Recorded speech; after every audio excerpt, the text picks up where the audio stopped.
Hola a todos, bienvenidos al nuevo programa de Suma Electoral después de hartas semanas sin vernos. ¿Cómo está don Eduardo Zafirio para esta noche? Muy bien, pues muy buenas tardes, noches a ambos, Eduardo Vicente. Gracias. Eduardo Galás, ¿cómo está para esta noche? Todo muy bien, muchas gracias. Un agrado verlos nuevamente. Qué bueno.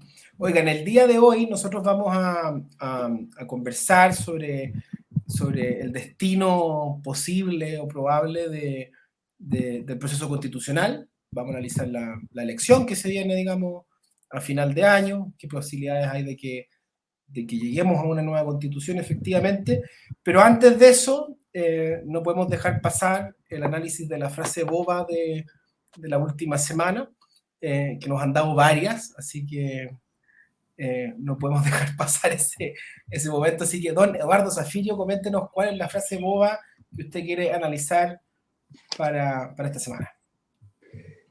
Mira, la de el flamante nuevo ministro de Educación, a propósito de la situación del metro, que me toca verla como usuario, y es tremendo el nivel de evasión, es una cosa bochornosa. No hay ninguna conciencia de que eso finalmente lo terminan pagando los contribuyentes, digamos, incluyendo los más modestos por el peso del IVA en la carga tributaria nuestra. Y que este señor diga que ahora no, el camino no es ni la evasión ni la destrucción de infraestructura del metro, cuestión que también está ocurriendo, mientras la ministra vocera dice que espera que esto no signifique daño a la infraestructura pública. La verdad que el daño ya se está produciendo, ya hace días, cajas pagadoras, torniquetes, etcétera. Por supuesto, todavía no le prenden fuego, digamos, como ocurrió para el 18 de octubre del 2019 en adelante, pero eso ya está pasando. Y el ministro de Educación apela a no sé qué elemento de contexto, según él, para decir que lo que era legítimo, a contrario censo, digamos, es obvio esa afirmación, hoy día ya no lo es. Y uno no entiende porque cuál es la diferencia. Ambos son gobiernos democráticos, en ambos el alza del transporte público fue sumamente razonable desde el punto de vista de los montos, tan razonable que se tuvo que inventar esta frase que es la equivalente a la tesis de Weimar mentirosa, la puñalada por la espalda, de decir no fueron 30 pesos, son 30 años. Entonces, yo creo que lo que estamos viendo finalmente es una doble moral inaceptable, ¿ah? Que es como la caricatura del leninismo rasca, ¿ah? Del leninismo tercermundista. Y este tipo de actitudes en un ministro comunista lo único que hace es darle argumento a los peores anticomunistas. Yo tengo aquí en mi mano un librito que se llama Introducción al Derecho, de un gran profesor británico, Sir Paul Vinogradov, ¿ah? que era fundamentalmente un historiador del derecho. Pero escribió este libro, Introducción al Derecho, y yo tengo aquí la traducción del Fondo de Cultura Económica. Y en este librito, en la página 17, se habla de una cuestión que es absolutamente atingente a lo que nos está ocurriendo, con este doble discurso, esta doble moral, que tanta gente en la política, no solo los comunistas, para ser claro, lamentablemente ya han convertido en una moneda de cambio casi diaria, y que tiene que ver detrás de la crisis de la política. Y Sir Paul Vinogradov en este libro, para demostrar justamente un ejemplo de lo que no puede ser una norma jurídica, y yo diría tampoco una regla ética, cuenta un cuento, que es el siguiente, ¿ya? Y el cuento habla por sí solo. Dice este profesor inglés: se cuenta de un salvaje al que se le pidió que explicase la diferencia entre lo bueno y lo malo. Y respondió: cuando tomo la mujer de mi prójimo está bien, pero cuando es él quien me toma la mía está mal. más allá de si esta anécdota sea o no verdadera, creo que se aplica, pero absolutamente a la frase del señor Cataldo. Y es doblemente inaceptable en un personero público de ese rango cuando la cartera que se ocupa es la de educación. Vergonzoso, un ejemplo brutal de inmoralidad pública. Muchas gracias, Eduardo Zafirio. De acuerdo también con esa afirmación. Y bueno, respecto a la evasión, no sé si Eduardo Galás también, antes de meterse a su frase boba, nos podrá confirmar o no este dato. Yo le escuché hace pocas semanas a Alberto Mayor que existía una correlación entre las alzas de evasión con los casos de corrupción que se volvían mediáticos. No sé si tendría que también algo que ver. Me hace todo el sentido en todo caso, pero habiendo dicho eso, le paso la palabra a Eduardo Galás.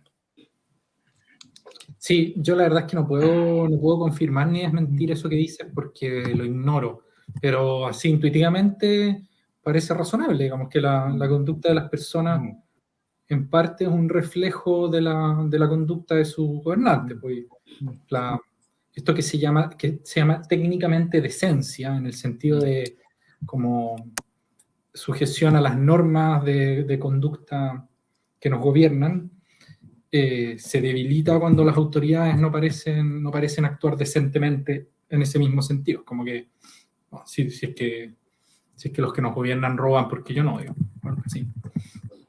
Tendría sentido. Mira, yo, a ver, primero voy a acusar a Vicente porque no estaba en la pauta la frase boba, entonces voy a tener que improvisar un poco, y se me vienen a la cabeza dos que además son de colores distintos, entonces ahí puedo ser especialmente ecuánime. La primera es de hace unos 3 días que me llamó muchísimo la atención. La señora Gloria Navelian dijo que eso de los abusos sexuales cometidos en dictadura era parte de la leyenda urbana de la dictadura, de la leyenda negra, por así decirlo. A mí esta frase me parece así específicamente una estupidez.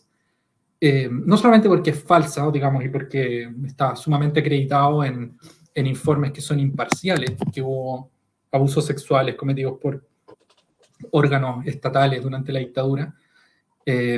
Por lo pronto un centro completo dedicado a eso, que era la Venda Sexy, y hay, en fin, infinidad de documentación escalofriante sobre que esto no es una leyenda, sino que además hay una cosa de timing, o sea, en el momento en el que estáis discutiendo con la mayor fineza posible cómo se hace un tratamiento serio de los 50 años del golpe de Estado, con todos los matices y con todos los así pinceladas finas que uno querría hacer, mandarse un brochazo de ese tipo, regalarle como la acusación de negacionismo, encender así las pasiones de todas las personas que son parientes de esas víctimas o las víctimas que puedan haber sobrevivido y seguir vivas actualmente. O sea, es como una falta de sensibilidad y una estupidez que me parece de orden superior.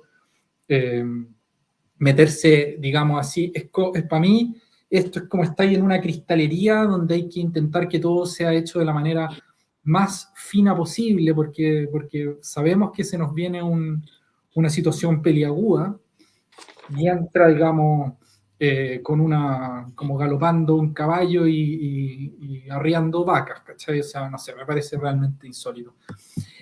Y la otra, que me parece también más que una tontera, me parece una sinvergüenzura, y también la querría traer a colación, es la que hizo hoy día mismo la ministro Toá, cuando dice que el oficialismo nunca quiso destituir al presidente Piñera.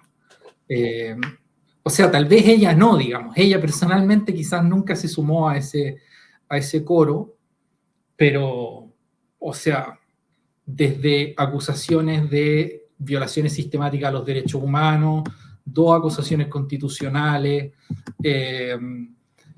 en fin, hasta tengo el recuerdo de su excelencia el presidente de la República diciéndole al expresidente Piñera que no iba a salir impune de sus actos, digamos, ¿no? O sea, digamos que no se les iba a llevar pelada.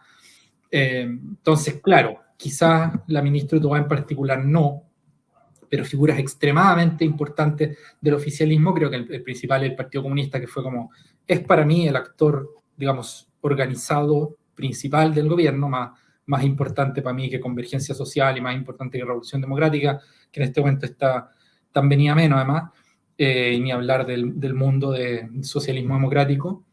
Estuvo en plan votar a Piñera desde el 18 de octubre en adelante. Entonces, más que una bobería, que no creo que lo sea, es como una dureza de cara importante, ¿no? Y que yo creo que no aprovecharía la ocasión para no dejarla pasar.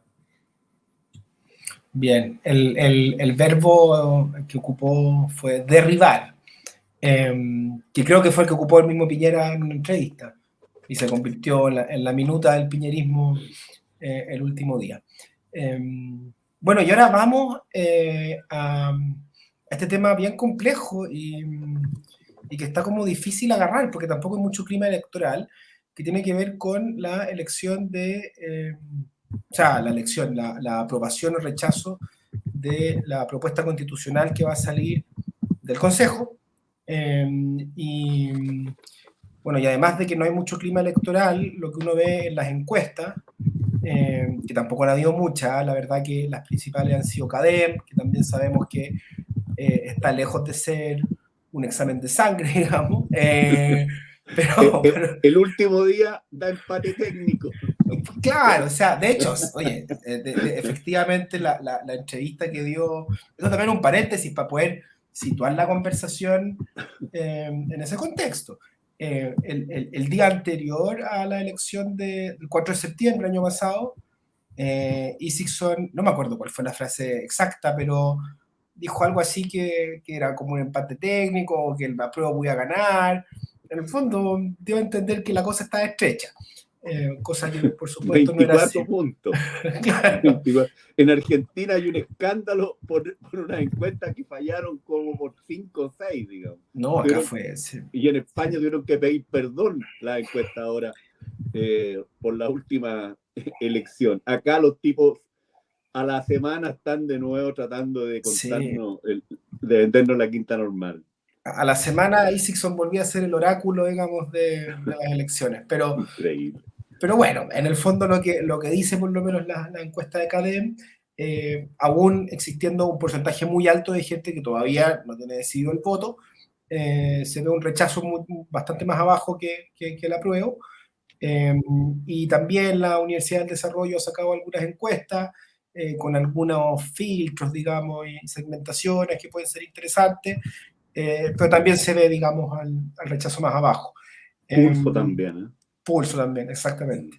Así que la cosa, por lo menos, y ya se está instalando también un clima y un análisis que dice que pareciera ser que la cosa no se va a aprobar. Así que yo difiero de eso en todo caso.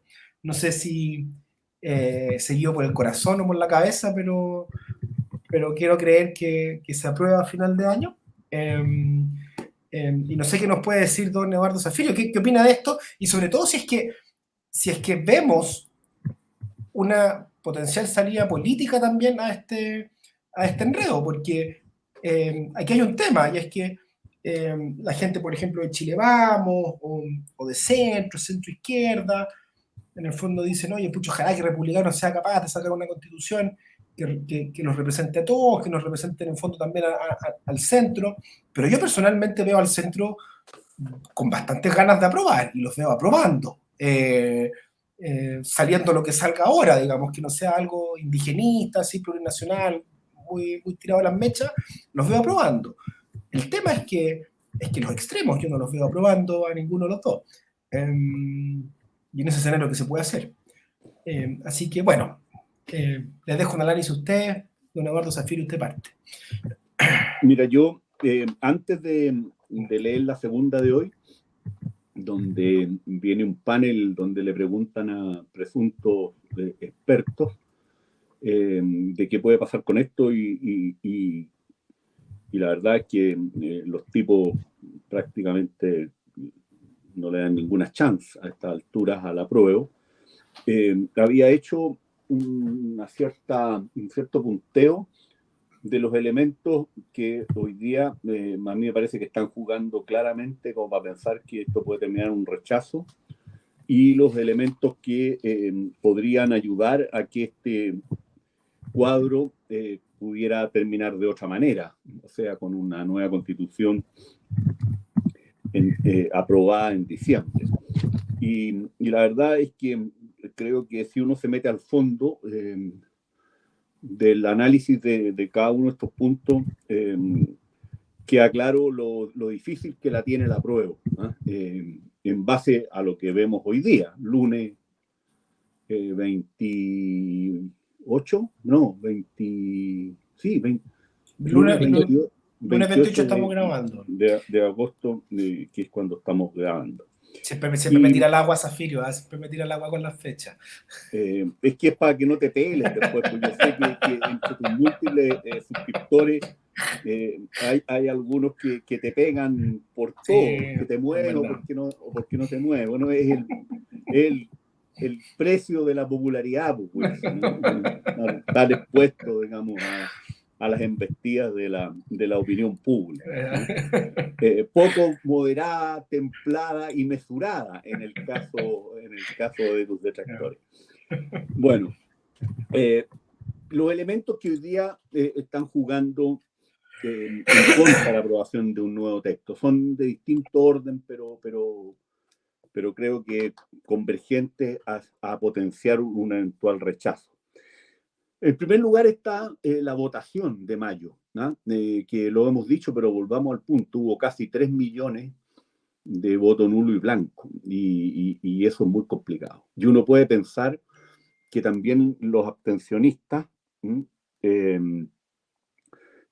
tienen una inclinación, no sé si a la fatiga constitucional o a la antipolítica o a la desesperanza o todas estas cosas juntas. Entonces hay un primer dato que ya no tiene que ver con encuestas, sino que tiene que ver con datos duros de la votación, que es complejo porque 3 y eventualmente 4 millones que uno puede, de votantes de 12 o 13 que uno puede presumir que nunca han estado acompañando lo que pudiera ocurrir, es un asunto bien complejo.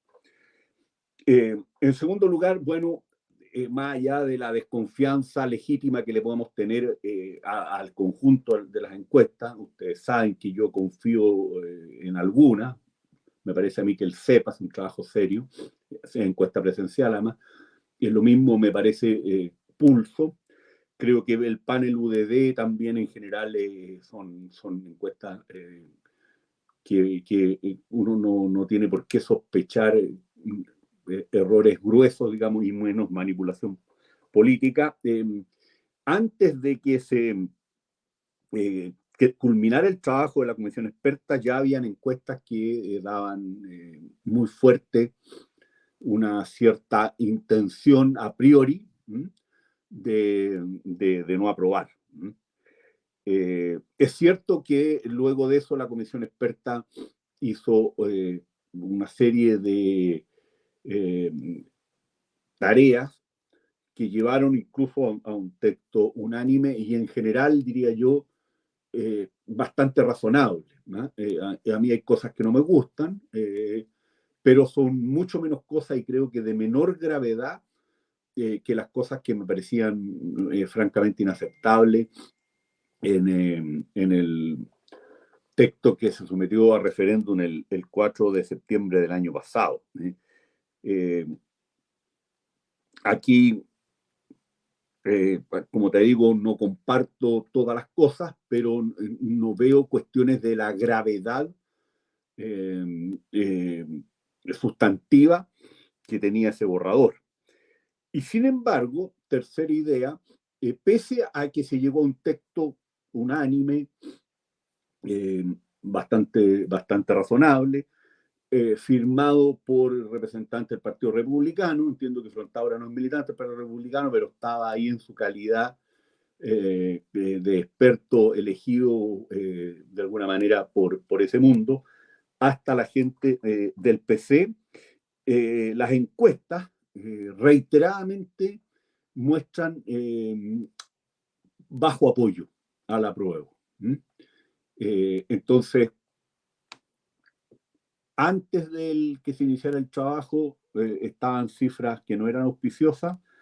Luego de que culmina el trabajo, y a pesar de las características con que se da el trabajo de la comisión experta, donde no hubo escándalos, peleas, digamos, desacuerdos sustantivos que generaran grieta, las encuestas no mejoran. Y además han ido empeorando crecientemente. Cualquiera sea la que tomes, digamos. Y hoy día no hay ninguna que dé arriba al apruebo, lamentablemente. En cuarto lugar, creo que frente a la parálisis decisoria en materias de una agenda social que nosotros hemos conversado tantas veces que debió haber ido en paralelo desde los acuerdos de noviembre del año 2019, y en ese momento pensábamos en pensiones, atención de salud, calidad de la educación, reducción de desigualdades. Eso era básicamente lo que nosotros estábamos pensando, pero hoy día a eso se ha agregado el problemazo de la seguridad y además el tema de la corrupción, a lo menos, y la migración ilegal, que también ha tomado mucha fuerza, ha generado un nivel de desacople de agendas que es muy preocupante. La capacidad de respuesta de un sistema político es una de las variables que todos los tipos que estudian calidad de la democracia la tienen incorporada, digamos, como una variable clave. Pero yo creo que no es solo una condición de calidad de la democracia, sino que cuando los problemas tienden a tomar el carácter de insolubles, ¿no? Por años, y la dirigencia política no muestra capacidad y a veces ni siquiera voluntad de enfrentarlo y de solucionarlo, eso es un problema. De hecho, Juan Linz, en el libro, el mejor libro que se ha escrito sobre quiebre y la democracia, justo destaca el tema de los problemas insolubles, el control de la violencia política, delictual, por ejemplo, como uno de los factores deslegitimadores de los regímenes políticos democráticos. Entonces, hay un desacople de las agendas que es muy grande. Y creo que eso ha ayudado a que hoy día se vea algo que era obvio, que una nueva constitución por sí misma no te va a resolver los problemas acuciantes del día a día. Te puede ayudar a relegitimar un sistema político, te puede sacar como excusa el tema constitucional para que los actores políticos estén obligados a meterse en los temas de la agenda más cotidiana de políticas públicas. Pero una constitución no es el bálsamo de Fierabras, ¿eh? de Don Quijote de la Mancha que resolvía todo de manera milagrosa, lo que no significa que no importe. Pero si no va acompañado de una agenda consistente, sobre todo cuando el periodo de cambio constitucional llega a 4 años, como el que hemos visto, lamentablemente nuestras aprensiones conversadas hace 4 años atrás sobre la necesidad de una agenda paralela al cambio constitucional parecen cada día ser más legítimas. Desacople de agenda. Afortunadamente, el tema como más identitario ha ido perdiendo fuerza.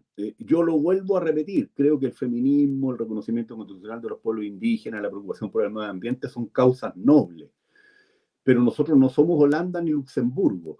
Entonces, junto con trabajar en esos temas, tú no te puedes olvidar de la agenda materialista.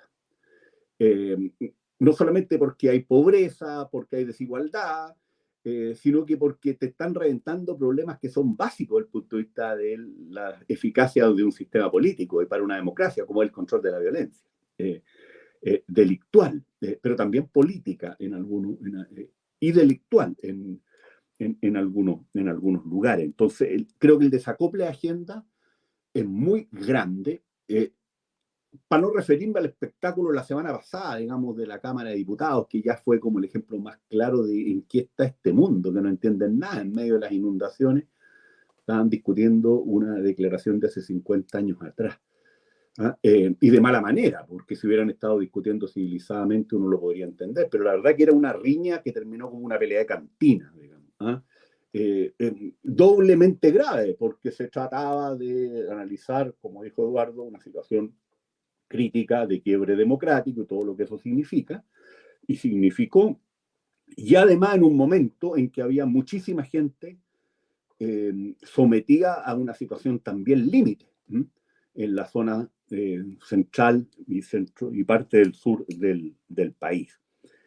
Entonces, este desacople de agenda potencia la antipolítica. En quinto lugar está el hecho de que yo veo que hasta aquí han aparecido divisiones significativas.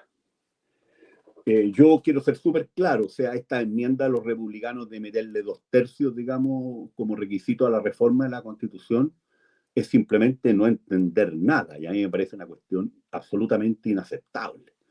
Sobre todo porque hemos logrado que la actual Constitución tenga un quórum de reforma de 4/7, entonces venir de nuevo a vendernos el cerrojo, que en mi opinión fue el detonante de la crisis de legitimidad final de la Constitución vigente, es simplemente inaceptable. Y además hay otro tipo de cuestiones que también generan mucha molestia, que es el empleo populista del debate constitucional, tal como lo hicieron los señores de la convención con peores modales, porque los republicanos son más educados, han mostrado hasta aquí por lo menos mejores modales, pero es la misma lógica sectaria, estúpida, y de creer que se pueden empujar contenidos propios de un programa de gobierno en una constitución que por definición significa un rayado de cancha para que podamos convivir. Y no me voy a explayar sobre esto, lo hablamos tanto el año pasado. Entonces, cuando me meten, por ejemplo, el tema del no pago de contribuciones, a mí la verdad que me produce una furia enorme, porque es tratar de jugar al populismo con una revuelta fiscal en un país que tiene una presión tributaria de 20 puntos del PIB. O sea, yo entiendo que los daneses, los suecos, digamos, los noruegos, hubiesen realizado movimientos de protesta fiscal con una carga del 45 o del 50%, digamos, sobre el PIB. Pero la verdad, y digámoslo de manera clara, es que este país necesita aumentar su presión tributaria. ¿Cuántos puntos? Lo podemos discutir. ¿En qué momento? ¿Cuál es la gradualidad? Todo eso lo podemos discutir, pero han habido propuestas, entre paréntesis, que nadie toma justamente porque son sensatas. Ignacio Briones ha dicho 2 puntos ahora y 3 puntos más cuando se pueda, cuando el estado de la economía lo permita, de manera gradual. O sea, llevar la carga del 20 al 25. Pero aquí lo que se está planteando es bajar la carga, o sea, populismo, revuelta fiscal con realidades de presión tributaria que no tienen nada que ver con la que se ha producido en otros lugares. Entonces, estas diferencias son significativas. Hay otros temas, pero estos a mí me parecen como muy emblemáticos desde el punto de vista de ser inaceptables, divisiones significativas. En sexto lugar, yo creo que hay demasiados incentivos para el fracaso. O sea, yo creo que la derecha que representan los republicanos está feliz con la Constitución actual. No le ve ningún problema. A lo mejor que ahora habría que subir el quórum, digamos, porque ya que quedó en 4/7 habría que llevarlo a 2/3, pero no tienen problemas, digamos, con instituciones supramayoritarias, con el nivel de ideologismo ultraliberal de la parte dogmática de la Constitución, con cuestiones estúpidas que están puestas en las llamadas bases de la institucionalidad y que la verdad que no significan nada, salvo darse gustito ideológico muy bobo a esta altura. Y por el lado del ultrismo, del otro lado, incluyendo por supuesto al PC, que a esta altura está dispuesto a competir con todo lo que se le pare a su izquierda, digamos, como está claro, creo yo. Bueno, ellos no quieren nada que no sea su constitución. Y su constitución era la que se plebiscitó el año pasado y que sacó 38 puntos. Entonces, los republicanos, o muchos de ellos, o muchas de sus bases, consideran que estamos fantásticos con la Constitución actual y que no hay ningún problema, digamos, a lo mejor van a necesitar un estallido 2.0 para darse cuenta de que una de las funciones de una Constitución, sobre todo en medio de una crisis de representación, es una función legitimadora. Pero hoy día están en el triunfalismo bobo, y en la soberbia díganle al tonto que es forzudo. O sea, la frase de los Borbones después de la Revolución: no aprendieron nada ni olvidaron nada. En eso hay muchos de ellos, lamentablemente. Y en el caso del PC y de todo el ultraizquierdismo, incluyendo sectores del Frente Amplio, no nos perdamos, ¿no? No están dispuestos a resolver el tema con una constitución que no sea la de ellos. Entonces, mejor esperar, porque saben que la rueda de la fortuna nadie la clava en política, y en 4, 5, 6, 3, 8, no sé, años más, pueden estar de nuevo las condiciones para vender el fetiche de que todos los problemas que el país tiene desde 1810 en adelante es justamente la carencia de un texto constitucional al gusto del ultraizquierdismo. Entonces hay mucho incentivo para el fracaso. Y no es casualidad esa foto donde aparece el señor Hugo Gutiérrez con la señora Vanessa Kaiser diciendo que están, antes de que el texto se conozca siquiera, porque hoy día se empezaron a votar en las comisiones algunas enmiendas, ya están llamando al rechazo. Y me informa gente razonable de derecha, no mucha, yo no tengo demasiados contactos con ese mundo, pero gente seria, de que incluso en Chile Vamos se está produciendo una creciente atracción por las posturas republicanas. Cuestión que lamentablemente no me extraña, porque eso fue lo que le pasó al centro izquierda, donde finalmente los tipos que tratamos de ponerle baño frío y no terminar sumados al ultrismo del Frente Amplio y del PC nos fue pésimo. Y bueno, y estamos donde estamos, digamos, con la desconcertación minimizada, con una enorme fragmentación, con gente que está payaseando, como son las declaraciones de la Carola Toá, que a mí me dan pena, porque, claro, es una mezcla de cara dura, como dice Eduardo, pero también ya de indignidad, estar dispuesto a decir cualquier cosa para defender la pega, porque, bueno, ella sabe que está un poquito deprestada ahí. O sea, tienen un montón de cargos, pero no inciden en nada en el contenido sustantivo, que es lo que justificaría que el centro izquierdo estuviera en este gobierno, desde mi punto de vista. O sea, meter racionalidad, claridad, pero las cosas no van en esa línea. Les dan los cargos, pero no tienen poder sustantivo. El gobierno no puede hacer lo peor porque ya no tiene mayoría para aprobar nada, digamos, y está derrotado políticamente. Pero la verdad es que hay mucha gente ahí en distintos niveles, en distintos ministerios, partiendo por la Carola, que la verdad es que están haciendo el loco, esa es la verdad. Oscar Landarrech lo dijo de manera más cariñosa, pero con el mismo sentimiento de pena y de vergüenza, y es lo que yo también siento. Entonces, incentivos más bien para que esto fracase, a que tenga éxito. Y ojo que te pueden vaciar a los centros, al centro derecha, tal como pasó con el centro izquierdo. O sea, piensen ustedes que Natalia Piergentili, que demostró tanto coraje en un momento dado y que está pagándolo tan caro hasta el día de hoy, digamos, y probablemente hacia adelante, por lo menos mientras dure este gobierno, terminó llamando a votar a prueba. Entonces es la demostración más clara de lo que le pasa en estos procesos de radicalización, y por eso yo he insistido tanto en que lean El Doctor Fausto de Thomas Mann, digamos, donde al final los ultras y los cínicos se apoderan del campo de fuerza, y la cosa termina, el término está bien empleado además, de manera satánica, con resultados demoníacos, en el caso de la novela y de la situación de Alemania, digamos, tras el fracaso de Weimar y la llegada de los nazis. Bueno, hay un séptimo punto que puede ser tremendo. Yo siento que esto puede haber sido la última piedra en la espalda hasta aquí, porque pueden venir otras, para la posibilidad del apruebo, que es el tema de la corrupción. O sea, yo creo que este es un acelerante de todos los malestares. Piensen ustedes lo que significó para el sistema de partidos antiguo los escándalos vinculados a Penta y a Soquimich. Prácticamente se lo llevó.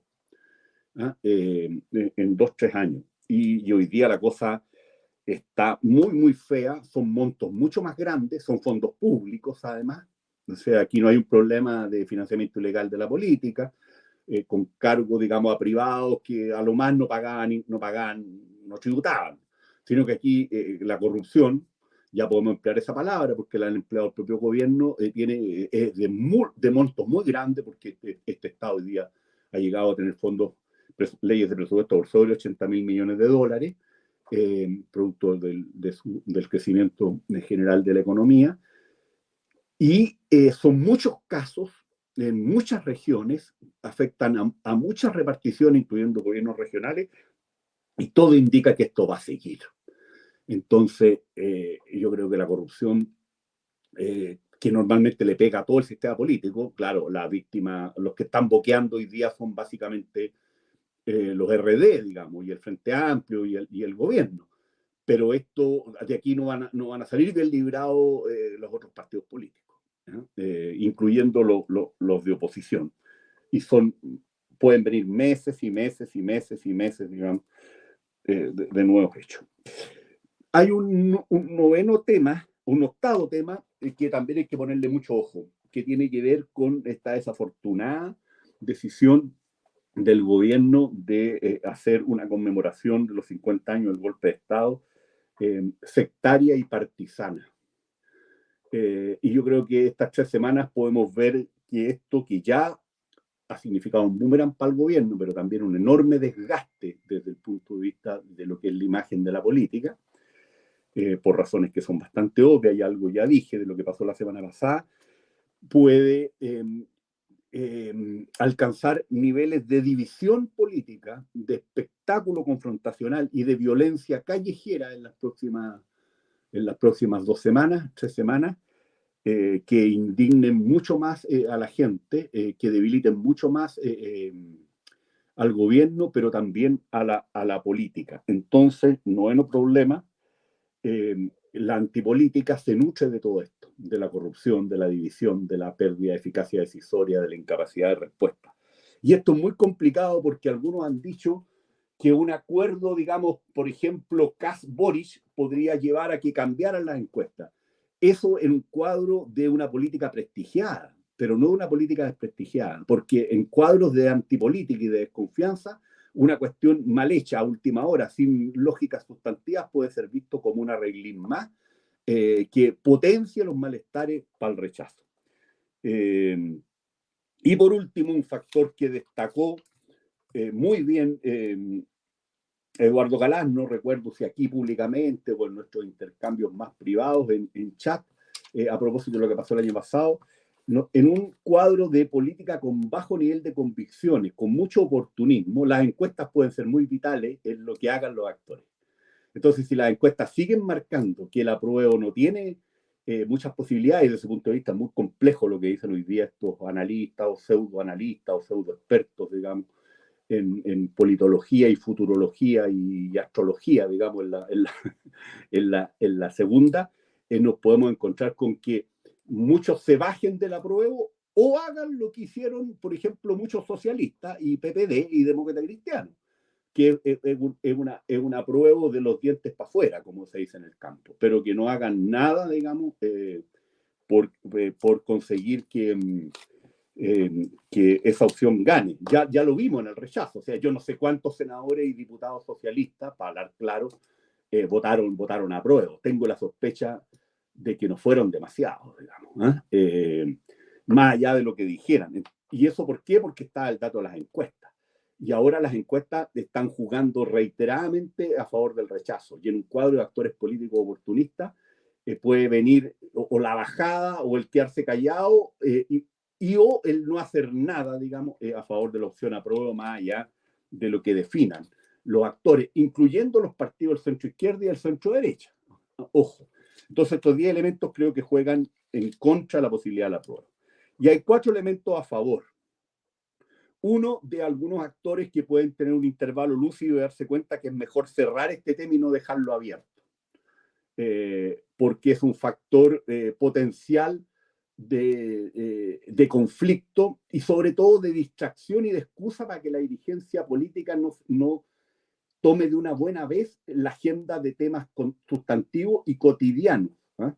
Y se sigue usando el tema constitucional como un fetiche para sacarle el bulto a problemas súper complejos. Yo quiero ser brutalmente sincero. A esta altura ya tengo la sospecha de que son tan débiles los elencos políticos y técnicos que hoy día giran en torno a la política, que no es ya ni siquiera un problema de voluntad política, por lo cual no se quieren enfrentar los 10 o 12 temas obvios que este país tiene pendientes, sino que creo que los tipos se dan cuenta que ya no tienen capacidad técnica de enfrentarlo, porque es una clase política que ha perdido ya todo, junto con el prestigio, junto con la prestancia, toda capacidad de diálogo con el mundo de la cultura, de la técnica y de las ideas. Una de las razones por las cuales yo creo que hay que llegar a acuerdos es que siento que para adelante, si no gobiernos de unidad nacional, a lo menos gobiernos de amplio consenso en 5 o 6 temas son necesarios, porque ya ningún bloque por sí mismo tiene capacidad y elenco para manejar los temas. O sea, creo que la política nuestra está muy paupérrima desde el punto de vista de las ideas, de la cultura y de los cuadros técnicos dispuestos a colaborar o a comprometerse. Entonces, este tema hay que cerrarlo por múltiples razones. Y una de ellas es que dejarlo abierto va a significar ya en el corto plazo que mucha gente se va a excusar de esto para no entrarle a problemas muy complejos. O sea, nosotros vamos a tener que subir la edad de jubilación. Vamos a tener que hacer lo que hizo Macron en Francia, más temprano que tarde. Por poner un ejemplo complicado. O sea, ya acabo de señalar que no podemos bajar la carga tributaria, tenemos más bien que subirla, hay que ver en cuánto y cómo, y en qué parte del ciclo económico nos encontremos. Y ni los temas de cambio tributario al alza, ni los temas de decirle a la gente que no va a poder jubilar a la edad actual son temas populares. Pero además son temas complejos y que requieren un nivel de conocimiento que una clase política pauperizada, digamos, desde el punto de vista de su capacidad de diálogo con las ideas, no está en condiciones. O sea, yo creo que hoy día ya no hay elenco en ninguno de los dos bloques. En segundo lugar, puede jugar a favor el hecho de que no haya texto.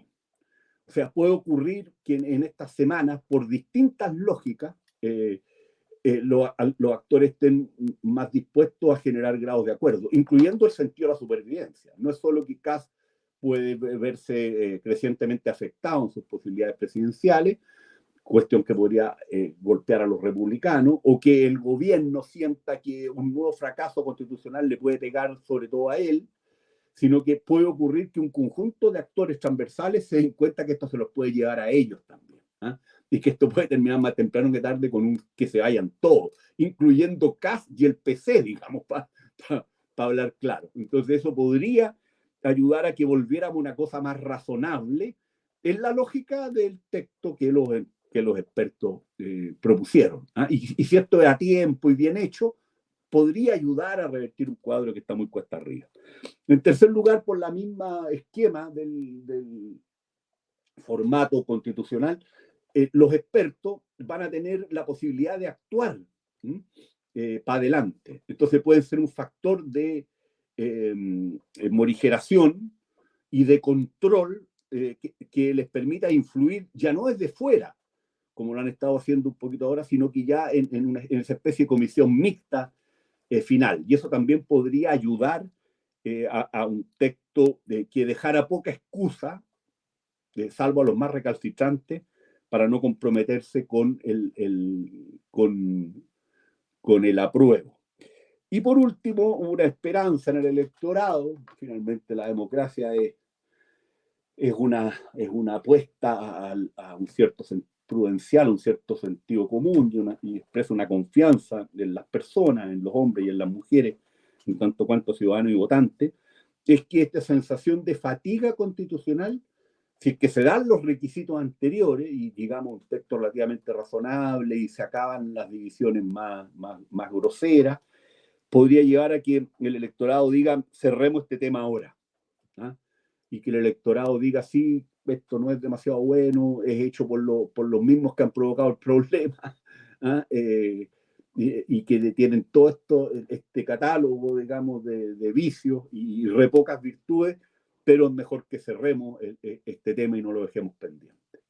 Que en el electorado, o en una mayoría del electorado, se produjera esa sensación, si es que se dan estas otras condiciones, de un texto relativamente razonable, que no va a dejar a nadie feliz, pero quizás de eso se trate a la hora de diseñar una constitución, que se acerque mucho al texto de los expertos, y que el electorado, en una prueba de madurez que hoy día no muestran los presuntos dirigentes políticos, diga ya, cerremos este tema.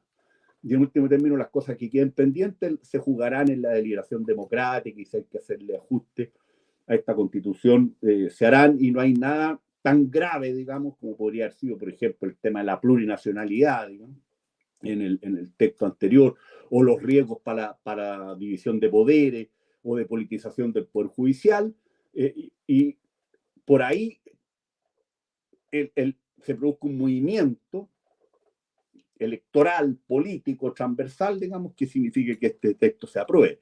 Pero para eso se deben dar a lo menos las 3 condiciones anteriores que señalé. ¿Qué digo? Optimismo de la voluntad, pesimismo de la razón, era un poco lo que decía Wilson. Yo quiero compartir eso, o sea, yo creo que por razones que ya he señalado, y podría dar otras, este tema hay que cerrarlo, ¿no? Pero con una constitución decente, no con cualquier cosa.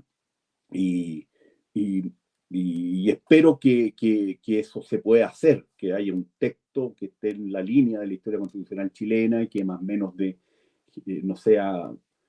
no va a ser la Carta Magna inglesa, digamos, desde el punto de vista de hito histórico, pero que nos permita resolver pacífica y democráticamente nuestras diferencias, y meternos a otros temas sustantivos que están abandonados hace 10 años, digamos. Pero la verdad es que ese es mi deseo. Si tuviera que apostar hoy día, diría que todo indica que vamos de cabeza a un nuevo rechazo. Lamentablemente. Gracias, Eduardo Zafirio. Yo me quedo con el último análisis tuyo. O sea, me parece que efectivamente están todos los condimentos para que se rechace, pero yo creo que la gente que hoy día tiene como decidido su voto es gente ultra politizada. La gente común y corriente está como un poco ni ahí con el tema. Y no los veo mucho camiseteándose por el rechazo. Yo siempre aquí pienso como en mi mamá, en mis tías, como la gente que uno tiene más o menos a mano. Pero bueno, hay que ver qué pasa. Don Eduardo Galá, usted que está fuerte por el rechazo, cuéntenos qué opina. Ahí sí, estaba muteado. A ver, pucha, son muchos temas y me gustaría no alargarme tanto, pero voy a intentar armar algunas cosas en orden, ¿ya? A ver, lo primero es que en términos, digamos, de la valoración general de la situación, tiendo a coincidir con Eduardo, o sea, en que, a ver, lo primero es que creo que esto es un proceso que está abierto, digamos, no hay ninguna...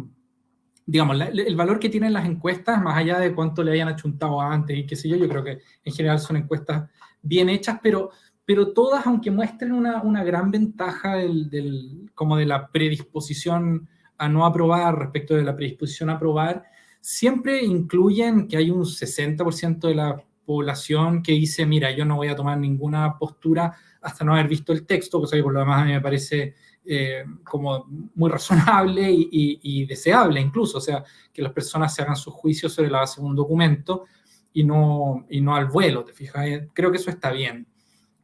Por lo tanto, esto es una cancha abierta y es bueno también tener a la vista que, digamos, estos procesos políticos cambian del día a la noche y de la noche a la mañana, o sea, acá las tendencias se pueden revertir, de repente hay pequeños eventos que modifican las tendencias de manera significativa y en par de semanas, digamos, pueden cambiar el cariz de una elección, eso ocurre. Entonces, digamos, en términos como del juego de hacer una predicción ahora, creo que sería muy imprudente y y en fin, o sea, puede pasar cualquier cosa. Ahora, dicho eso, claro, esto empezó mal, y empezó mal no cuando asumieron los constituyentes, ni cuando terminaron su documento los expertos, que a mí me pareció un trabajo casi ejemplar, digamos, para el contexto político en el que estamos. Creo que empezó mal en la elección misma digamos, de este segundo proceso, porque se hizo muy patente en ella que para una parte importante de la sociedad chilena esto ya se chacreó y el proceso ya fracasó, digamos, y que aquí, bueno, esta idea de intentarlo de nuevo, no para todos, pero sí para muchos, despierta un desinterés muy, muy significativo. Entonces, hay un ejercicio de persuasión sobre esas personas que votaron nulo, sobre las personas que apoyaron, por ejemplo, nuevamente al gobierno en esa elección. Yo creo que en el caso digamos, la apuesta que está haciendo el Partido Comunista de sumarse al rechazo ahora y empezar su campaña ahora, tiene un cierto sustento estratégico, digamos, ¿no? En el hecho de que para su nicho electoral es probable que la esperanza de modificar la constitución de la dictadura por un proyecto constitucional o un documento constitucional redactado por una mayoría de derecha sea completamente no satisfactorio y sea así como una gran decepción sobre algo que era un sueño importante. O sea, es como, mira, siempre tuvieron la ilusión de hacer una constitución en democracia y ahora parece que la constitución que hicieron es demasiado distante al sueño de Pablo Milanés que citaba la presidenta Bachelet, digamos. O sea, no se acerca a lo que siempre soñaron, un documento liderado por el profe Silva, ¿no? Entonces, claro, ahí hay un nicho. Y otro nicho está también en el propio mundo republicano, que para mí ese es como un gran asunto, que de hecho es el que a mí me parece más crítico, es que yo sospecho que de la población que apoyó al mundo republicano, dado el discurso que tenía el mundo republicano, hay un segmento importante que puede equivaler quizá a 10 puntos del electorado completo. Digamos, estoy tirando un número al vuelo, pero estoy pensando en la derecha como más dura, histórica, que no está dispuesta a aprobar nada, digamos. O sea, texto que venga lo rechazará. No sé cuán grande, digamos, es ese segmento, pero yo sospecho que no es nada despreciable. Entonces, bueno, creo que hay una masa electoral que está muy intensamente predispuesta a rechazar, y eso supone que incluso antes de que se elabore cualquier trabajo en el Consejo Constituyente, hay lastre, ¿no? Y hay un lastre que no es fácil de remontar. Y un detalle más con respecto a esto. Uno podría decir que pasó lo mismo, pero en sentido inverso, en el caso del Consejo, digamos, de la constituyente anterior, ¿no? Es decir, los que no querían que se aprobara ese texto también tenían un trecho muy importante que remar en contra. O sea, la tendencia a aprobar ese documento era muy fuerte y se terminó rechazando. Eso se dio vuelta, esa tortilla. Pero claro, yo sospecho, que es más fácil alinear a las personas despolitizadas en la aversión a un objeto político, como es un texto constitucional, que en el respaldo a un texto sobrio, pero que no es encantador. O sea, que no desata pasiones favorables, ¿no? Sino que más bien las razones para apoyar el texto son de orden muy práctico y por lo tanto se requiere así como una especie de mesura weberiana. Así es una actitud como de, mira, esto no es gran cosa, pero bueno, vamos a ser aquí cívicos y vamos a aprobarlo y vamos a salir de este asunto. Creo que es difícil en un clima antipolítico conducir a la gente hacia ese horizonte. Entonces, yo quería traer acá sobre la mesa un problema que es medio teórico, pero no voy a ahondar demasiado en eso. Solo lo traigo a cuento porque me parece como útil como punto de aproximación, ¿ya? Y es el teorema de la imposibilidad de Arrow, para quienes no lo conozcan. Yo lo tengo muy fresco porque lo discutía hace poco en un seminario del doctorado. Discutíamos el teorema.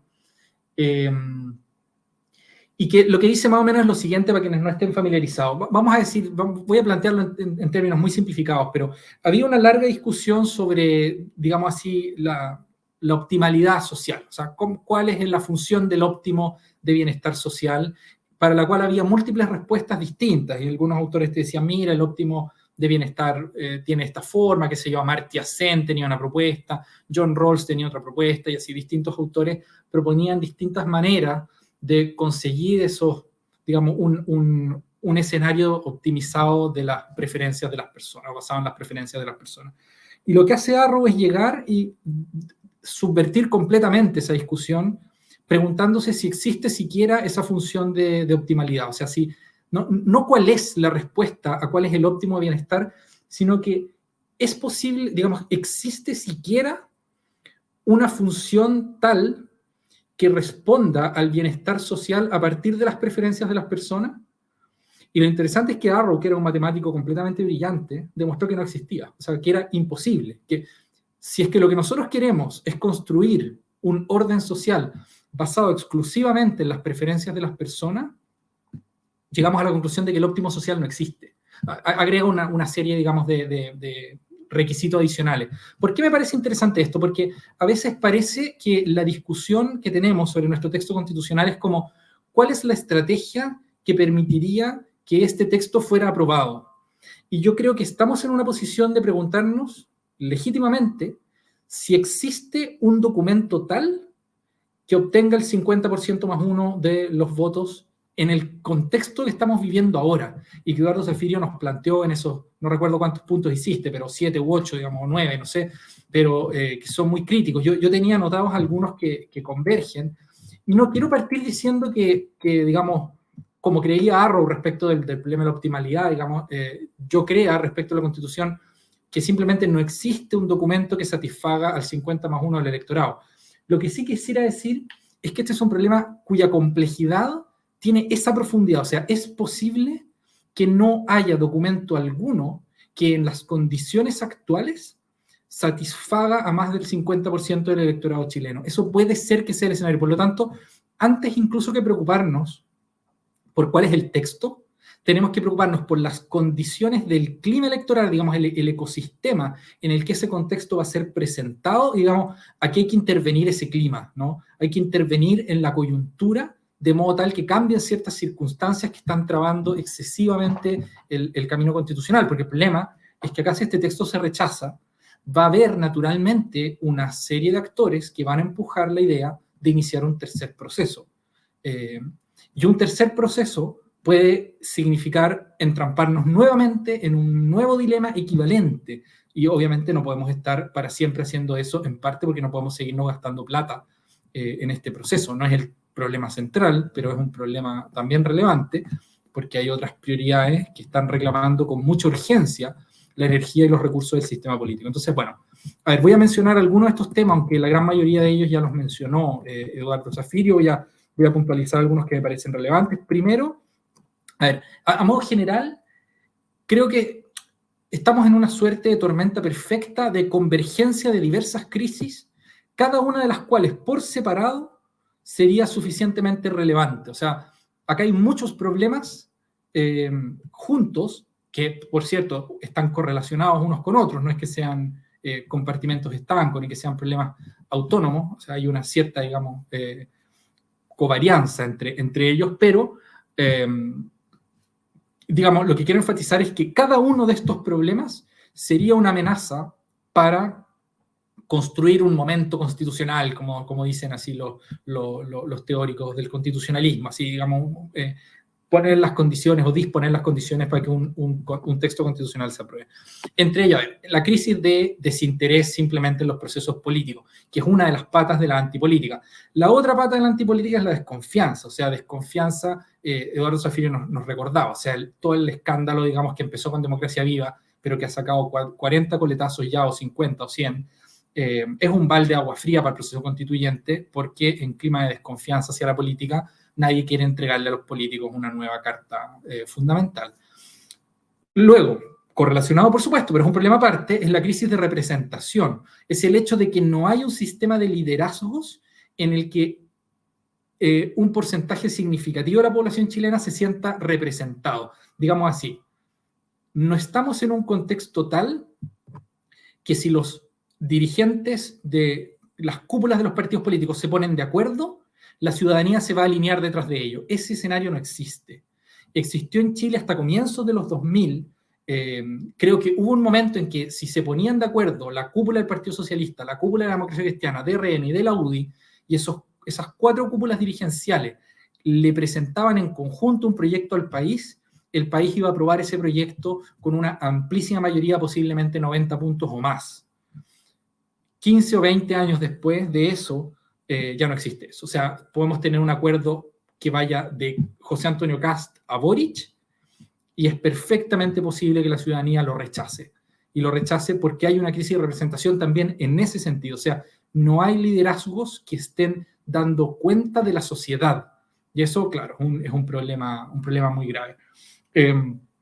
De la mano de este está el problema de la calidad de los liderazgos, que es otro problema, parece muy correlacionado, pero no es lo mismo. O sea, una cosa es una crisis de liderazgo, otra cosa es la calidad de los liderazgos y que tiene que ver con cosas como lo que decía Zafirio respecto al desacople de las agendas. Recuerdo hace un par de días, de hecho quizás fue ayer mismo, que le escuché a Pato Navia en algún programa de streaming, como un podcast, una cosa así, que decía, mira, nosotros vivimos en un país que análogamente es como si viviéramos en una casa que no tiene techo y estamos discutiendo sobre a qué temperatura queremos poner el jacuzzi, digamos. O sea, tenemos problemas de una gravedad extrema que no están resueltos en absoluto, por excelencia, el problema de seguridad, de delincuencia, crimen organizado, violencia política, todas estas cuestiones, y estamos discutiendo cómo logramos, en fin, no sé, unas narrativas así bien exóticas. Hoy día se aprobó en la comisión específica, digamos, la constitucionalización del rodeo como deporte nacional.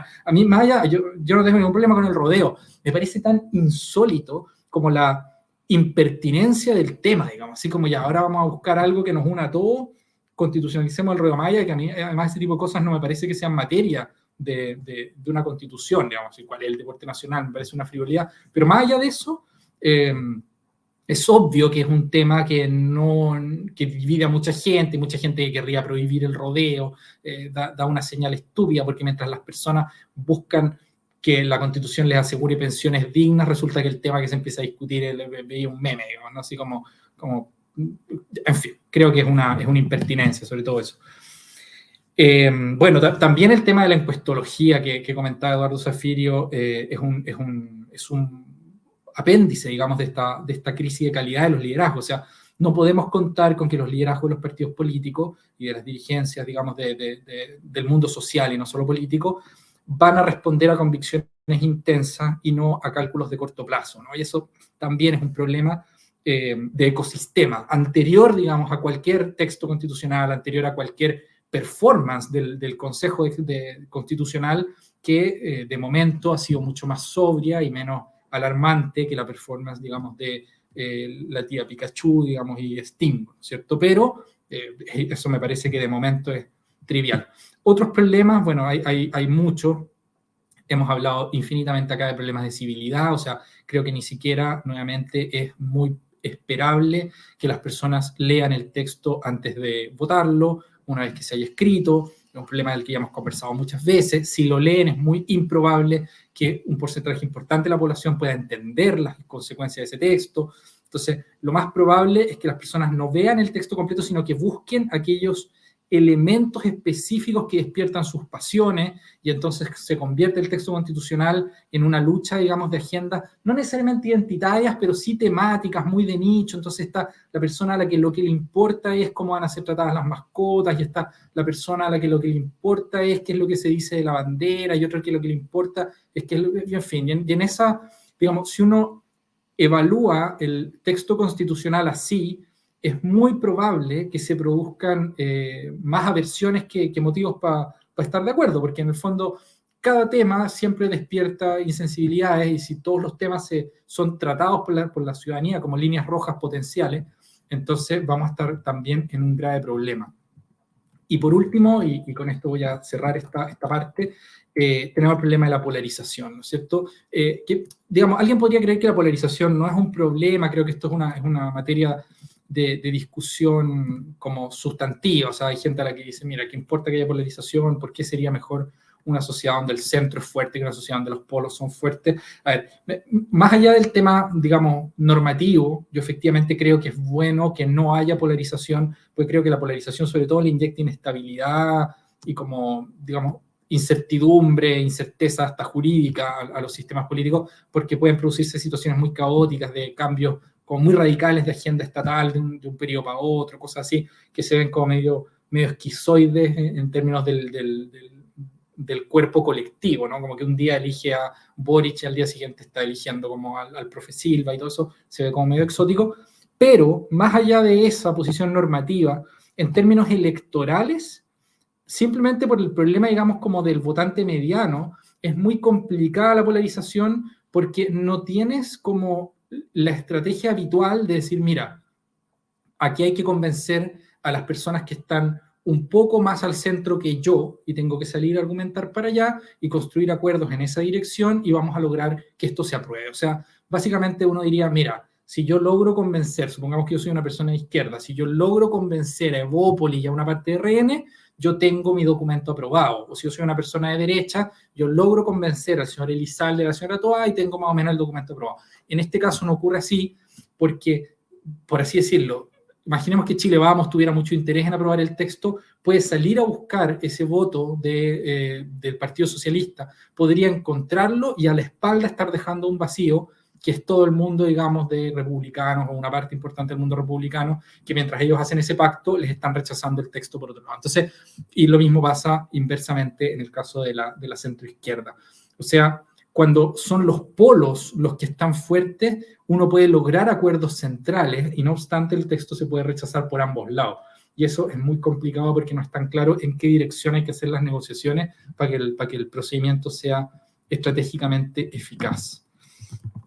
Ya, a ver, voy a dar un salto acá porque a ver, hay un punto que me interesaría discutir, o al menos poner acá sobre la mesa, y que es a ver, salió una entrevista larga que le hicieron a Claudio Alvarado, amigo personal mío, que salió ahí, me parece, en la tercera, en que daba varias pistas, digamos, ¿no? Sobre cómo enfrentar esto, y él uno dice que se necesita con urgencia alta política, eso me parece una idea que es verdadera y celebro, digamos, ese argumento. Efectivamente necesitamos alta política, al menos en el sentido, digamos, de no estar preocupados de agendas cortas, ¿no? Sino que estar preocupados, digamos así, de las consecuencias de mediano y largo plazo de las decisiones y no estar simplemente así buscando cositas de nicho. Pero él pensaba, y aquí yo tengo algunas dudas, que, digamos, lo que hay que hacer es como buscar un acuerdo muy amplio y empujar el carro de la prueba con la mayor cantidad de liderazgos posible. Yo tengo mis dudas de que eso sea siquiera posible, y particularmente tengo mis dudas de que el sistema de incentivos le permita al Partido Republicano, que es como el actor medular de este proceso, hacer eso. Es como si le estuviéramos pidiendo al Partido Republicano, o esta es mi sensación, que renunciaran a su nicho electoral recién en construcción para salvar un texto que a ellos no les interesa. Y eso es extremadamente difícil de promover, digamos, ¿no? Digamos, creo que el Partido Republicano en particular, si es que es verdad que gran parte de su electorado está por rechazar, está en una situación extremadamente delicada, y no sé muy bien cuál es la estrategia que tendrían ellos que abordar y que es realista esperar que aborden. Al menos, además yo pienso que el motivo fundamental, y aquí no sé si tenemos una discrepancia o al menos un matiz con lo que decía Eduardo, es que yo no creo que el motivo fundamental de ese rechazo en el caso de las bases republicanas, incluso de algunos dirigentes, sea que están felices con la constitución actual, digamos, por supuesto hay algo de eso, pero creo que más decisivo todavía es el rechazo general a todo este proceso y la sensación de que todo este proceso tiene un origen espurio porque estuvo, digamos, incardinado en una insurrección violenta, ilegítima e incendiaria, digamos, ¿no? Y que por lo tanto aprobar este cambio constitucional es de algún modo darle eficacia a esos métodos como mecanismo de transformación social. Entonces, yo creo que hay gente que no se va a mover, y no se va a mover aunque Kast se los pida de rodillas, digamos, ¿no? Porque está así como su identidad moral y no solo política metida. Entonces, bueno, y más encima hay una cosa que esta ya me parece a mí más inverosímil, pero que se escucha en liderazgos relevantes de ese mundo como de derecha más dura, que es la idea de que el documento elaborado por la comisión de expertos ya es como el camino al socialismo, ¿no? Y que si uno apoya esta cuestión, por el solo hecho de que diga como Estado Social y Democrático de Derechos, ya estamos en la pendiente resbaladiza hacia el chavismo madurista y kirchneriano, ¿no?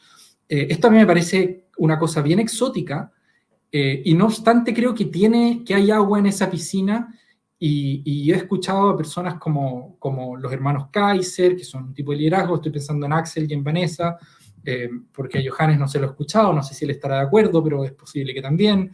Se lo he escuchado a gente de la Fundación Nuevamente, en fin, como que ese mundo que tiene como, sobre todo a través de redes sociales, tiene un impacto, al menos una penetración que parece muy relevante, está en esa actitud, o sea que ya el documento es socialista, digamos, ¿no? Ya antes de escribirse simplemente por la mano diabólica que hizo el Consejo Constitucional. Como digo, a mí esto me parece una idea muy insólita, creo que es fundamentalmente descaminada, porque que algo diga Estado Social y Democrático de Derecho me parece una etiqueta que se rellena básicamente de cualquier manera.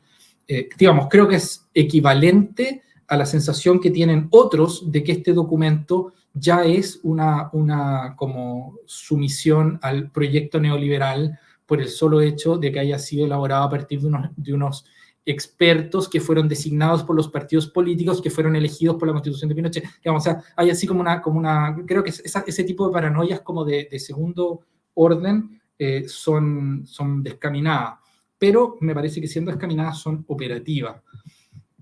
Bueno, entonces voy a terminar con los motivos que yo veo para que el texto se apruebe, y las palancas, digamos, que yo creo que podrían resultar eficaces, aclarando, como creo que ya fue puesto de manifiesto, que ahí me parece que el texto constitucional parte con desventaja, ¿no? Y tiene por lo tanto que remar contra la tendencia natural de la ciudadanía y del ecosistema político de terminar en un nuevo rechazo.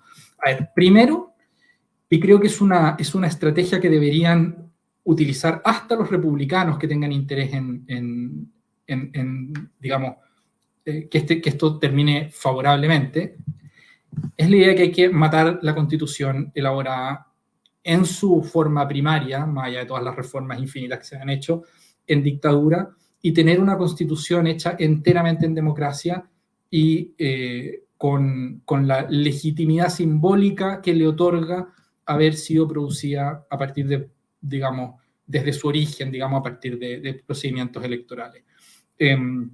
No es que yo crea que efectivamente una constitución como la nuestra tiene un vicio de origen. A mí la idea del vicio de origen me parece argumentativamente torpe y me lo sigue pareciendo hoy, digamos, porque creo que las reformas constitucionales, digamos, los plebiscitos que se hicieron inmediatamente terminada la dictadura, la respaldan, la reforma de Ricardo Lagos la respalda, el hecho que hayan desaparecido todos los enclaves, digamos, simbólicos del autoritarismo, cosas que, digamos, da lo mismo si a mí me gustan o no, pero son cosas que eran tematizadas como enclaves del autoritarismo, terminando con el sistema electoral binominal, terminando, si uno quiere más, incluso con los quórums de 4/7, o sea, ya no queda nada de lo que hacía justificable que esta fuera una constitución autoritaria, y no obstante, el problema de legitimidad simbólica es paralelo a esos problemas, y por lo tanto sí creo que sería muy útil para cualquiera que quiera remover la cuestión constitucional de los debates más acalorados, debería estar interesada en que el documento se aprobara, o sea, en que saliéramos de esto con una constitución que, más allá de a cuánta gente le guste, tenga una carga de legitimidad simbólica incontestable.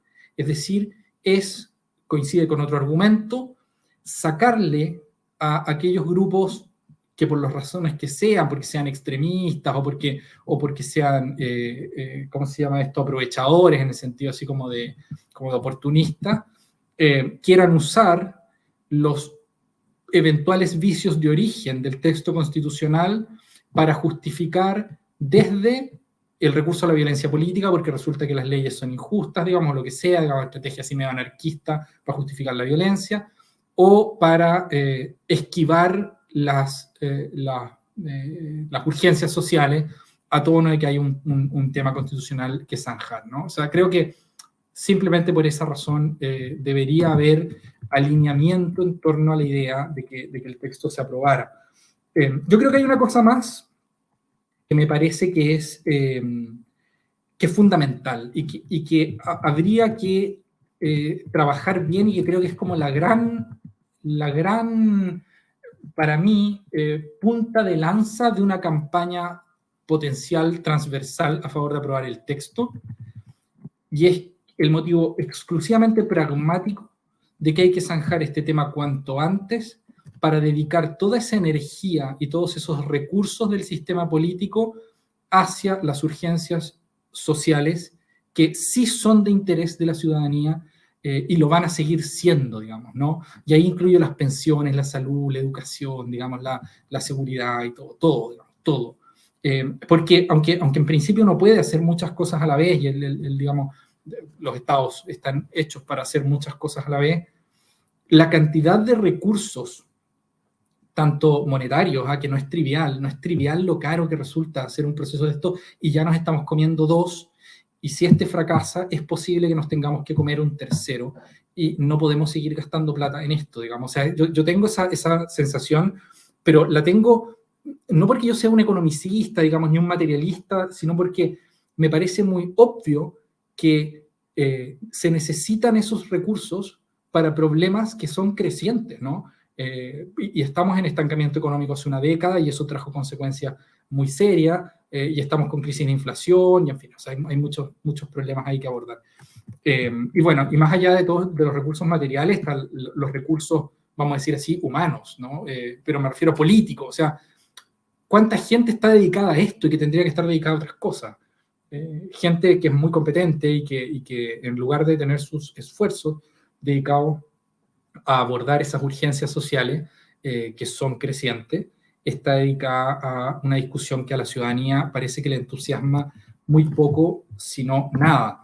Entonces ahí hay un motivo que a mí me parece que en un contexto de antipolítica, digamos, es el más fuerte de todo. O sea, salgamos de esto, porque incluso si usted cree que este proceso ya se chacreó, esa es una razón, en la medida en que sea un texto mínimamente decente, para aprobarlo y salir del cacho, y no para rechazarlo y seguir con el cacho, digamos, ¿no? Sé que no es la manera como más poética ni más sexy de referirse a un nuevo proceso constitucional, tratarlo como un cacho, pero en el contexto en el que estamos pareciera ser tematizado más o menos así. Entonces, creo que por ahí van los tiros a efectos de pensar el tema constitucional. Está ahí silenciado, Eduardo Zafirio. Ahí sí, ahí está ahí. No, es que yo tengo una discrepancia. Yo creo que ya no hay ni un piso para un tercer proceso constitucional, como los que hemos conocido. Con suerte, para hacer reformas en el actual Congreso. Y a eso a lo que se quiere oponer Edward, con su moción de congelarlo, ya la ceguera y la locura completa, porque en el fondo está poniendo en cuestión su propia legitimidad como senador. Con suerte eso, porque los incentivos están puestos en las reelecciones para los tipos, de marzo para adelante, campaña municipal. Y este no es un argumento mío, la voy a nombrar porque no creo que la complique. Me lo dijo La Paz Anastasiadis en una conversación hace un par de semanas atrás. A mí no me gusta apropiarme de ideas que no son mías, son muy usuales en la política y en la academia y en la cultura chilena. Entonces, por eso le doy los créditos. Ella veía esta complicación y a mí me pareció un argumento súper inteligente que reforzaba lo que yo pensaba de que ya no hay piso en los próximos 2 años, 3 años, digamos, 4 años, a lo menos, para volver a armar algo que se parezca a lo que hemos vivido los últimos 4 años. Esa es mi opinión personal, ¿no? Está bien. Oye, muchas gracias a ambos por los análisis. Está Está complejo el tema. Tenemos que juntarnos más seguido, sí, porque hay hartos temas, así que hay que seguir analizándolo. Y nada, además estamos en una zona súper blanda y líquida, como dijo Eduardo, esto se puede mover en semanas. Y a mí me gustó lo que dijo también Eduardo al final, o sea, entre medio, digamos, que quizás efectivamente no hay ninguna constitución que pueda ser aprobada, como ningún escenario puede ser en el clima actual. Es que eso, yo ahí quiero puntualizar que cuando yo saco a Garro, no lo saco para ser un pesimista radical respecto al proceso. No digo, es imposible que esto se apruebe. Es como, si es que no cambian las condiciones del ecosistema, no hay texto que salve. ¿Cachai? Esa es como mi intuición. Lo que pasa es que, te faltó decirlo, pero el teorema de Arrow lo que prueba es que muchas veces, o usualmente, no hay mayorías para ninguna alternativa en un proceso decisional.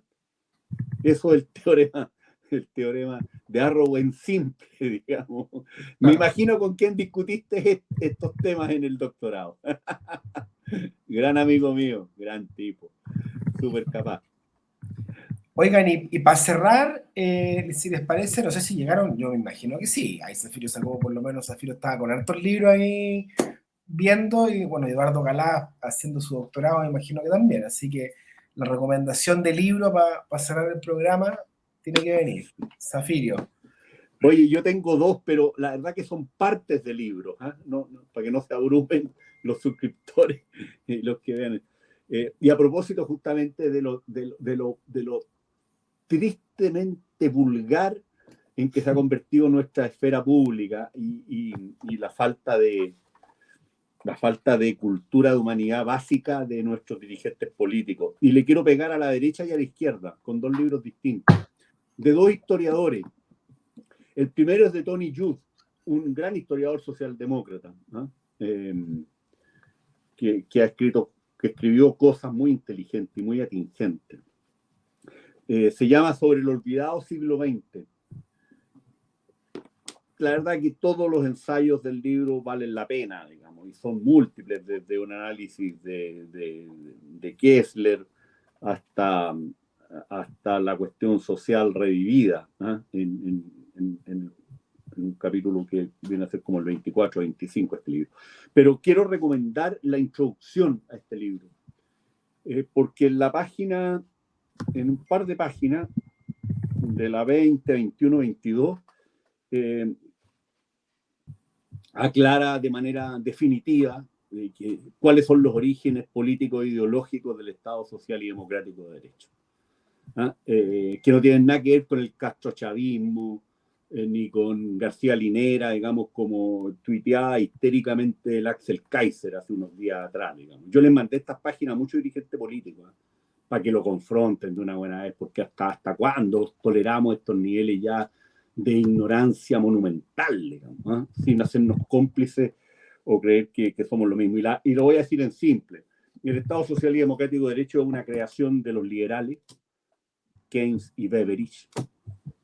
Este último, los dos militantes del Partido Liberal inglés, este último el padre de la seguridad social, de los demócratas cristianos, en toda la Europa continental, Alemania, Francia, Bélgica, Austria, Holanda, Luxemburgo, Italia, y de los socialdemócratas en la parte nórdica de Europa, o sea, Noruega, Dinamarca, Suecia, Finlandia. O sea, y esas son las fuerzas políticas de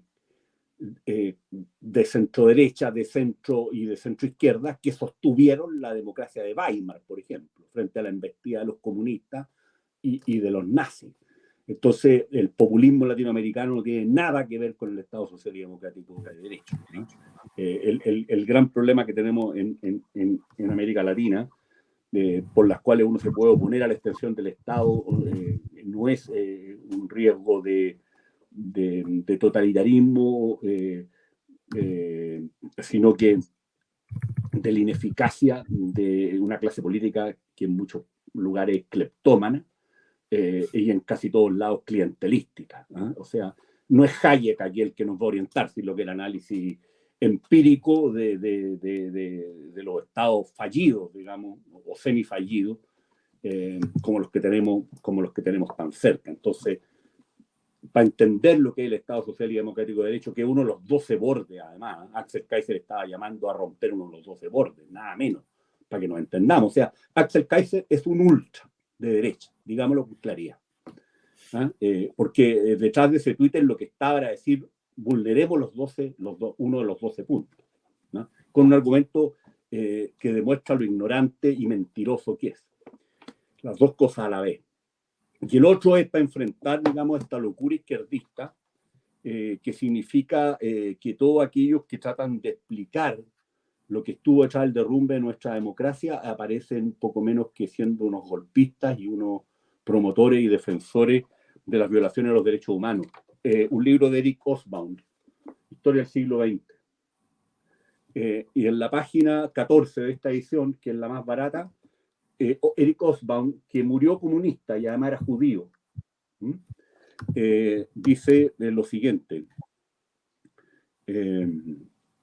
comprender la época nazi en la historia de Alemania y encajarla en su contexto histórico no significa perdonar el genocidio. También se lo mandé a muchas personas vinculadas al mundo de los derechos humanos y que están y del mundo centro-izquierda, que están en la tarea de explicar lo obvio, digamos, que tratar de entender las causas que estuvieron detrás del derrumbe democrático no es justificar ni el golpe de Estado, ni muchísimo menos, digamos, las violaciones a los derechos humanos durante la dictadura. Es una manera de aplicar Vía Garretón, que se rebelaba frente a esto, me dio pena y tristeza, porque a él le dieron el Premio Nacional de Humanidades, y un sociólogo que renuncia a entender, digamos, lo que pasó en una sociedad, me quedo ahí, digamos, pero es obvio lo que pienso. O sea, el nivel de confusión ya ha llegado a esos niveles. Yo, más allá de mis acuerdos, mis desacuerdos con Manuel Antonio Garretón, que siempre me pareció una persona que valía la pena leerlo y escucharlo y ver lo que termina en esto, digamos, y en el fanatismo más loco, en el pensamiento mágico. Un Premio Nacional de Humanidades demuestra el enorme retroceso que hemos vivido, ya no es la renovación socialista, sino que de abandonar la superstición, ¿no? Simplemente, y volver a la ilustración. Entonces, Eric Hobsbawm, no sé si dije la página 14 de esta edición. Comprender la época nazi en la historia de Alemania y encajarlo en su contexto histórico no significa perdonar el genocidio, nada menos que el holocausto. Estamos hablando de un crimen que afectó entre 8 y 5 millones de judíos en la llamada solución final. La cifra se discute, pero da lo mismo, porque es una escala de una monstruosidad brutal. Por algo se dijo, no se puede escribir poesía después de Auschwitz, ¿no? Eso del holocausto. ¿Y quién lo escribe? Un nonagenario profesor de historia, intelectual de Cambridge, fue miembro también de los Apóstoles, esa asociación secreta, digamos, de alumnos de Cambridge, donde estuvo Russell y Keynes, entre otros, que además de comunista, es judío. Entonces, frente a todos aquellos que han tratado de convencernos de que analizar lo que pasó y las causas que llevaron al quiebre de la democracia, sobre las cuales han escrito además tomos y tomos, digamos, de los últimos 50 años, no sobre el quiebre en Chile, sino que en el mundo, es justificar la dictadura y la violación de los derechos humanos. Lean a Eric Hobsbawm para que nos sigan emporcando la mínima racionalidad en el debate público de este país, en este caso desde la izquierda, tal como la emporcan los ultras de derecha en el ejemplo anterior que acabo de señalar. Esos son los dos libros que recomiendo, por lo menos en estas primeras páginas. Gracias, Eduardo. Bueno, se ha vuelto difícil en Chile decir lo obvio. Muy difícil, lamentablemente. Don Eduardo Galaz, ¿qué nos recomienda? Oye, déjame hacer una observación sobre eso que decía Zafirio. Es increíble que estemos en este punto. O sea, para mí es muy lamentable porque, bueno, no sé si vamos a tener un programa para reflexionar sobre el 50º aniversario del golpe de Estado, pero esta intuición según la cual, claro, explicar las cosas e intentar entender los motivos de una cosa tan brutal como es un quiebre institucional equivale a justificarlo normativamente. Es una cosa tan tonta y tan primaria que cuesta entender que eso flote y sin embargo flota, digamos, y sin embargo hay agua en la piscina para ese argumento, que me parece una cosa muy, muy triste realmente, pero bueno, ahí está. Y es como que, o sea, a mí, por ejemplo, bueno, no sé, ustedes deben saberlo, digamos, pero yo vengo de una familia como más bien de centro izquierda, tengo, no sé, hay primos de mi mamá que fueron torturados y cosas de ese estilo, porque eran militantes del MIR, pero a mí me parece obvio, digamos, que si uno quiere entender lo que condujo al golpe de Estado, hay que entender primero el fracaso de la Unidad Popular, digamos, una cosa como muy elemental. Y no obstante, hay como toda una identidad asociada a que no se puede hacer esa correlación, porque parecieran que cuando uno hace ese ejercicio, inmediatamente relativiza el horror y por lo tanto lo justifica, y todo hay un cacao mental más o menos, y que supongo que no se explica por problemas racionales, sino puramente emocionales. O sea, está la adhesión emocional digamos, al hecho de ser víctima de un abuso de poder por parte del Estado, que cualquier matiz parece como herejía. Bueno, en fin, es un gran tema. Oye, y ojo, y ese tipo de pensamiento parte en las universidades, ¿eh? Pero claro, bueno, y el Lo resultado más está a la grave. vista. El resultado está a la vista. La relegitimación de Pinochet, no solo de Piñera, cuestión que me parece que no tiene ninguna gravedad comparado con lo primero, y además un creciente desprestigio de la Unidad Popular. Miren, a mí me escribió una persona de la edad de ustedes, súper reflexivo e inteligente, un tipo de centro izquierda, y me dijo, se está discutiendo, como dice Sol Serrano, justamente en la entrevista de la tercera de ayer domingo, se está discutiendo de nuevo el gobierno de la Unidad Popular, cuestión que no se había hecho en estos últimos 50 años, porque muchos les vimos la cara en el octubrismo a esta gente de izquierda. Obvio. O sea, para que vean estos Estos genios del Partido Comunista y del Frente Amplio que nos han querido imponer una lectura, comilla, oficial, diciéndonos que el gobierno de la Unidad Popular ha sido el mejor gobierno de la historia. A lo que llevan las conmemoraciones maniqueas y sectarias, como se lo escribió en enero Óscar Guillermo Garretón a estos señores. Ahí están los resultados. Entonces, ¿por qué se trata de entender lo que pasó? Una de las principales razones es para que no se vuelva a repetir. Elemental. Bueno, nosotros vamos a terminar con reivindicaciones de Fernando VII. Ahí va a llegar como la debacle y las piruetas. Si pudieron resucitar como vamos, claro. Piñera, después resucitan a Pinochet, van a terminar resucitando, no sé, en fin. Oye, ya. No hay 16. Claro, a San Bruno y los Talaveras. Claro, Munsa Mensa, ¿cómo se llama el rey de Malí que repetía el oro? Oye, ya. Con respecto al libro, sí, voy a ser sincero, yo llevo un buen rato en que no he podido leer cosas nuevas, ¿ah? O sea, he estado más bien metido en las cosas de mis estudios, así que voy a sugerir el libro que me inspiró la reflexión. A ver, Arrow publica este libro que se llama, si mi memoria no me falla, Elección Social y Valores Individuales. Sí, estoy ya. Si es que me equivoco, hago una errata por el comentario, Vicente, pero estoy casi seguro que se llama Elección Social y Valores Individuales, en el que se expresa el teorema. Y voy a explicar por qué me parece importante, por qué me parece atingente, digamos, ¿no? Y no es una recomendación simplemente como de un teorema como matemático. Creo que es muy significativo para cualquier persona que quiera pensar en los problemas políticos tomar conciencia de que no hay soluciones fáciles, que no hay soluciones, digamos así, mágicas. Digamos, no es así como que la política no resuelva los problemas porque los políticos son malvados. Obviamente nosotros acá le pegamos mucho a los políticos, todo lo que uno quiera, pero es que si uno toma las preferencias de las personas, resulta que las preferencias de las personas conducen a escenarios imposibles porque los grupos, digamos, no son coherentes en su idea. Entonces las ideas de unos son incompatibles con las de otros y no hay, digamos, solución óptima. O sea, se pueden sacar muchas consecuencias de acá, ¿no? Pero una de ellas es, no hay soluciones técnicas a los problemas políticos.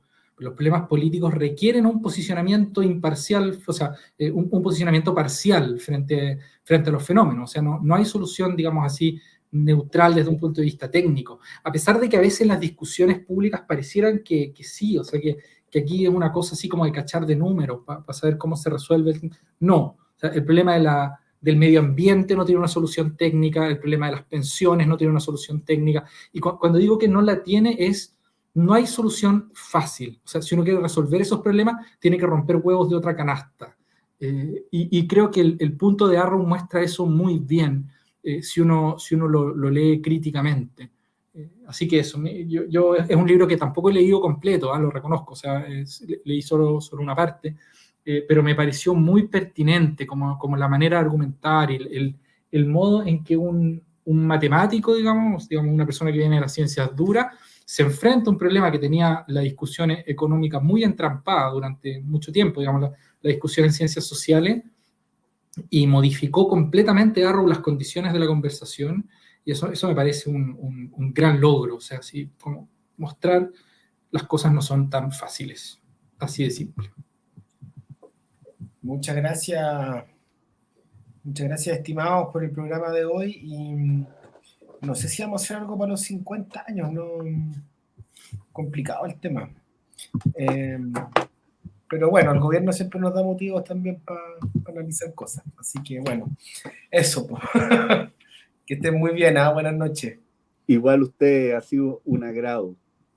Lo mismo digo, abrazos para ambos y cariños a nuestros espectadores y auditores.